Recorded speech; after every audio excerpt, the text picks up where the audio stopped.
तो बड़ी हैरानी की बात ये है देखने वाली कि ये 5 अगस्त 2019 के बाद पहले ही ये सारी ऑर्गेनाइजेशंस जो हैं ऑलमोस्ट बैन के नाम पे ही थी। कोई बात नहीं कर रहा था। सारे लोग इनके जो हैं मेन लीडरशिप वो या तो कहीं जेलों में कश्मीर में बंद हैं या कहीं कश्मीर से बाहर बंद थे या हाउस अरेस्ट में थे।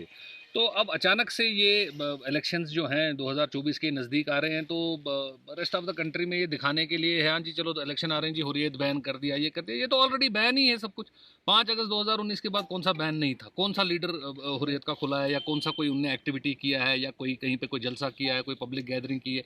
एक भी कहीं पे नहीं। तो हर जगह ये तो ऑलरेडी बैन था। उनका ऑफिस उन्होंने ऑलरेडी सील करके रखा है, राजबाग में था। तो ये सब जो अब बैन और इसके जो स्टेटमेंट्स हैं, ये एक इलेक्ट्रोल ऑडियंस को दिखाने के लिए एक स्टेटमेंट्स हैं कि भाई हमने वहाँ पे बैन कर दिया, ये कर दिया। ये तो ऑलरेडी बैंड है, ऑलरेडी डिसफंक्शनल थी ऑर्गेनाइजेशंस बहुत हद तक। 5 अगस्त 2019 के बाद किसी को कोई इजाज़त ही नहीं थी बात करने की।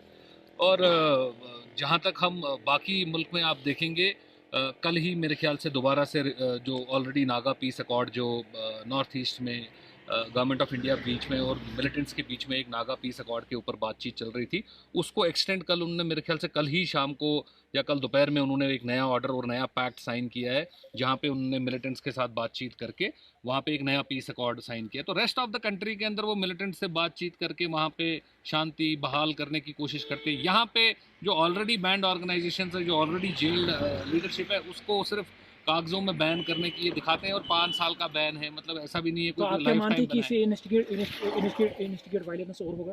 नहीं देखिए, वायलेंस इंस्टिगेट करने की बात नहीं है यहाँ पे। ये तो इसका तो पर्पस ही वो नहीं है ना। इसका पर्पस कश्मीर को दिखाने के लिए नहीं है कि ये बैन है। कश्मीरियों को तो पता है यहाँ पे लीडरशिप का क्या हाल है, चाहे वो मेन स्ट्रीम है, चाहे वो हुर्रियत की है, या कोई भी और कोई भी थॉट हो, वो तो यहाँ पे तो पता ही है ना। इसका पर्पस है रेस्ट ऑफ द कंट्री में मैसेज देने के लिए, उनको इलेक्ट्रोली दिखाने के लिए हम जी कश्मीर में कुछ कर रहे हैं।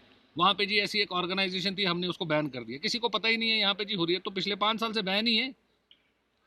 आपने कहीं कोई हुर्रियत का जलसा देखा? आपने कहीं पे उनकी कोई लीडरशिप का कोई जलसा देखा, कोई प्रोग्राम देखा, कोई मीटिंग देखी? बीच में वो एक दिन शायद आज से 2-4 महीने पहले कहीं श्रीनगर के किसी होटल में मिले थे वो कुछ ही हुर्रियत के, वो तो उसी दिन उनको भी अरेस्ट कर लिया, तब से वो भी बंद ही है।